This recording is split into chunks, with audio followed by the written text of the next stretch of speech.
เด้อมื้อนี้มันเอาพึ่งอยู่ปองสามนี่เด้อทีนี้แม่นผู้สาวเด้อชมพูที่สูงอยู่นี่แม่นผู้สาวเด้อนี่สิไปเลยเด้อ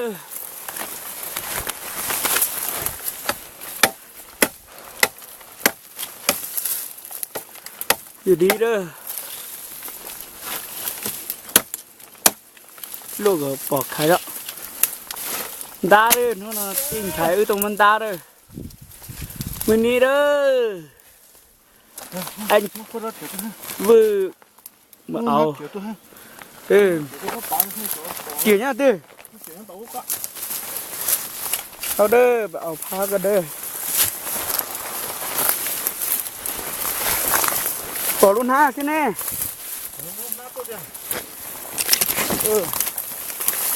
ไปมันละมันลอยแล้วอันนี้นะเอาเด้อตัวนี้มาใกล้ๆเลยแหละ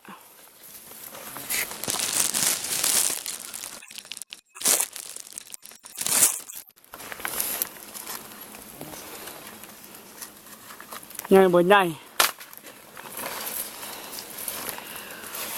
ยังเฮ็ดคันใดใต้ไปเอากันเด้อ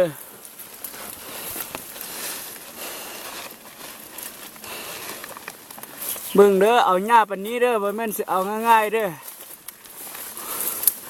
ผู้ซื้อเป็นเรื่องธรรมดาจะพูดว่าเอามันหญ้าสุด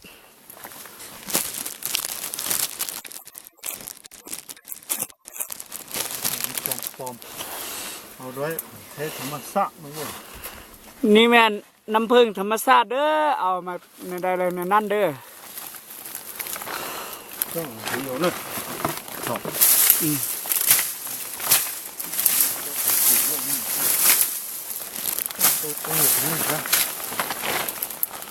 เฮ้ยกินต้องกระหม่อมเกี่ยมเลยเด้อขันสไตล์นี้ไปก็ได้อวยลงตัวเอาอยู่นี่เลยสิเอามาทอดใส่ถุงยางนี่เลยเด้อไม่ได้ปูนอย่างเลยเด้อ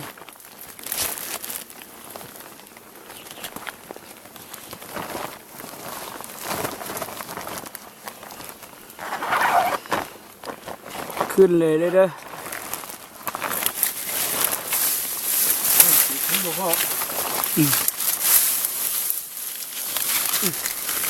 ขึ้นเลยแหละจ้อนี่เลยแหละ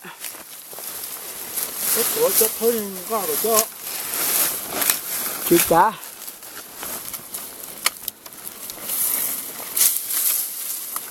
เด้อ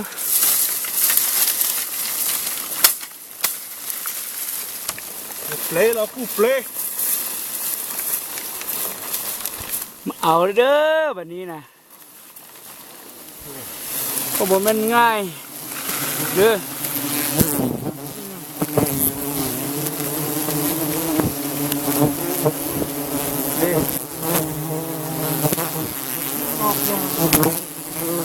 เด้อ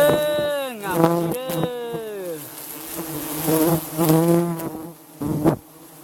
มันของธรรมดาเด้อ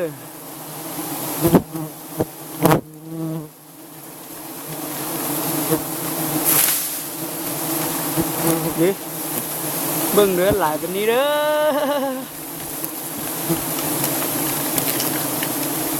มันของง่ายๆเด้อ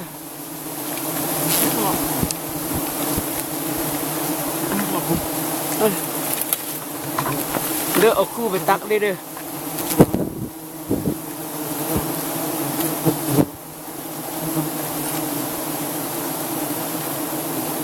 สุดยอดเลยเด้อ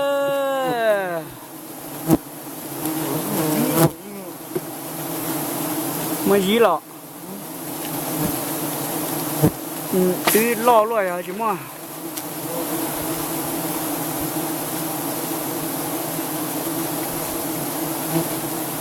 เมื่อของง่ายเด้อ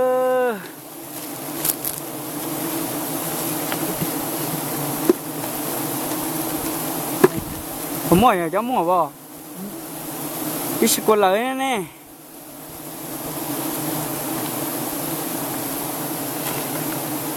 บ่มีน้ำสิเด้อ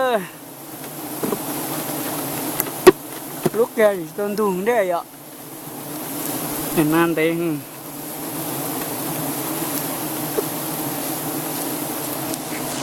mình còn ngày nữa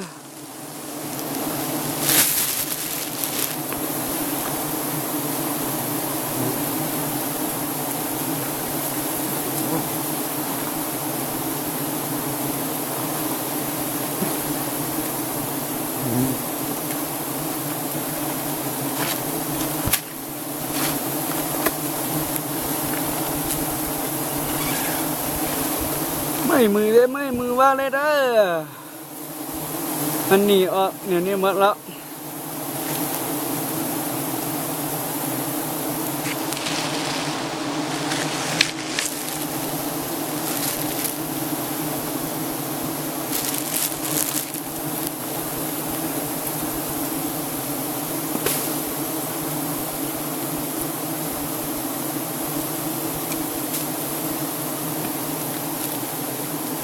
เด้อผ่าเป็นน้อยๆในนี้สิ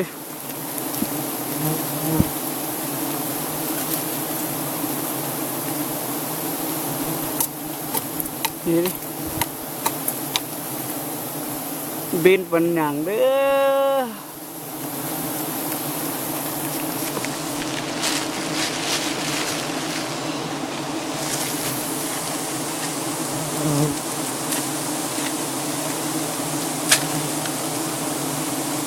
ปึ้งเด้อปานเป็นอย่างเลยอันนี้แม่นเอาน้ำผึ้งเด้อปัดเอาน้ำมาเด้อ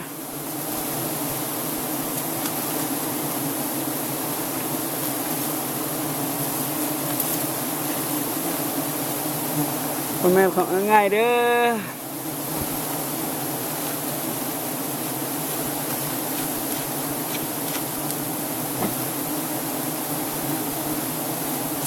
เมื่อยมือแล้วเด้อ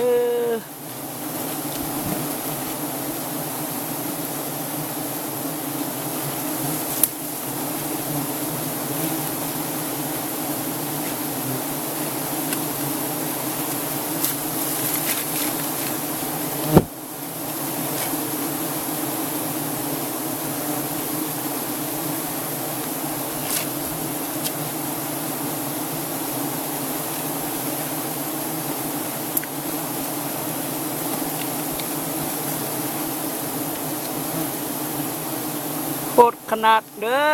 เอาพึ่งเด้อมันตาchỉ trong gì kiaเด้อ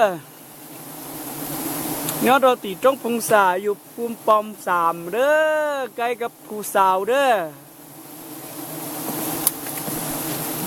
นี่เด้อเด้อ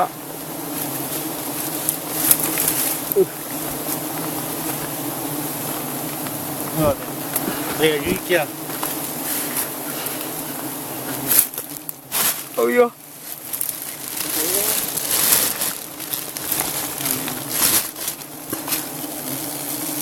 chọnน้ำผึ้งเลยเด้อโอแม่นของง่ายๆเด้อหลอกไอ้น้องมาเอา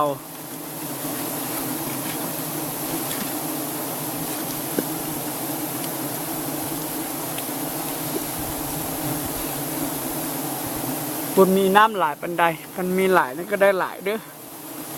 ชั่วโมงจีชั่วโมงจีไปเจอแล้วชั่วโมงจีมันน่าจะจากกูจีเลี้ยงแล้ว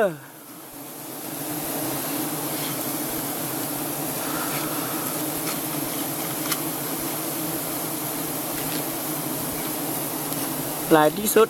เบนปัญญังเลยเพราะมันของง่ายเด้อผู้ซื้อก็เพื่อให้ผู้ไปเอาเลยผู้ไปเอาก็เอาย่างให้ย่างว่าเด้ออยู่นี่แม่แถวผู้สาวด้วยจอมผู้สาวพี่เลยtrongผู้สาวได้เนี่ยน้อยตัวมันตาให้ตัวปงสาไปฉันอยู่เลยเด้ออยู่เที่ยงงัวเด้อตาชิโมกุมาทีเด้อนินเดียวเด้อเกิดไทยลอยนี่มันเดียวเด้อเอามัดสำดีเด้อเอาไปเป็นจอมพูที่ดีที่สุด